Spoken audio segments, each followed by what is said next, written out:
I know you've been thinking about it. You want to get into cEDH. You don't know how, but there's never been a better time to start. Hi, I'm Warren with Crackerjack Games. I do deck techs, run an online store, and spread a little positivity wherever I can. So make sure you like, subscribe, and share this video. You're wanting that really powerful new competitive commander. Well, we got one that's going to stick around for a while. I'm relatively confident. We've got Hashaton, Scarab's Fist. A 2-mana 1/3. Whenever you discard a creature card, you may pay 3. If you do, create a tap token that's a copy of that card, except it's a 4/4 black zombie. So this is a callback to the Scarab God, but 3 mana to make uncounterable creatures. That's absolutely wild. cEDH is the home of counter spells, so everything you can do to avoid getting into that hassle, I think is really worthwhile. Let's take a look at some of the key pieces of the deck. The full list is in my mocks field. Make sure you go check it out. So I think we finally have a cEDH deck that's perfect for Psychic Frog. It's been ruining Modern, it's banned in Legacy. We might as well get into the most competitive commander format as well. Free discard is great, and we get to refill our hand as it makes contact. The other huge discard piece in the deck is Tortured Existence, a repeatable way for 1 mana to keep swapping a couple of creatures in and out of the graveyard. Some creatures are amazing once, just imagine what we can do with more than 1 copy of them. Another big discard outlet in the deck is Ghostly Pilferer, again, free discard. And there's always a chance the untap, pay 2, and draw a card becomes a little bit relevant. Now, we're also going to play Ledger Shredder and make our opponents fear us for trying to cast 2 spells in a turn. We'll get a loot and potentially a giant creature onto the battlefield for 3 mana. And we have a really cool utility in our land base with Cephaly Coliseum. We will have Threshold, so we'll be able to turn that on. And at instant speed, which we can use to defend a little bit, but also we might be able to just draw 3, discard 3, and maybe put 3 big creatures into play. And if stuff goes sideways, we have Lazotep Quarry.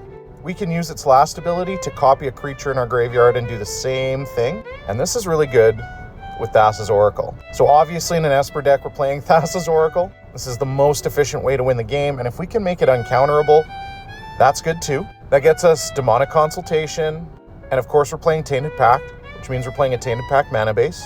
We've got no more than 1 of any land, including basics. Let's talk creature payoffs.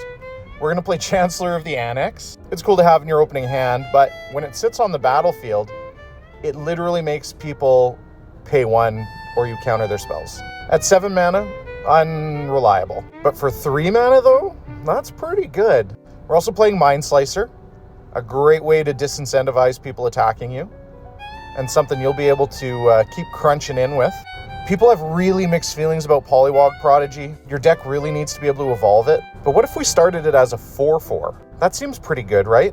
Another little creature that could do big things in this deck include Esper Sentinel. Imagine it started with 4 power and your opponents have to pay 4 or you get the draw. We also get to play the best Mystic Remora in the game, Nezahal Primal Tide. Kinnan uses this to big effect because they can flip into it. They rarely cast it. Finding 7 mana just to cast this on your own turn doesn't seem great, but putting it into play for 3 mana, that seems amazing.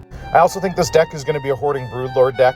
Instant speed, Demonic Tutor essentially, for 3 mana seems great. Get Saw in half, get 2 more cards. This can be both utility and a win con. We're using our graveyard, so we might as well play Yawgmoth's Will. We're using other people's graveyards for sure as well, so we're going to play Mnemonic Betrayal. And this deck is Esper, which means it really feeds into the control type deck.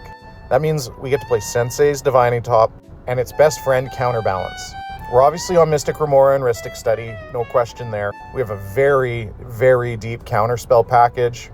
Force of Will, Mindbreak Trap, Fierce Guardianship, you name it, we got it.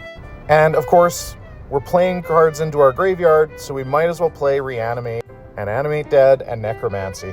People are going to have a ton of fun with this in casual, but I really think its home is going to be competitive EDH. I'd love to know your thoughts on the deck. Do you think there's any other creatures that could really help bolster this strategy? Let me know in the comments. Hope this helps.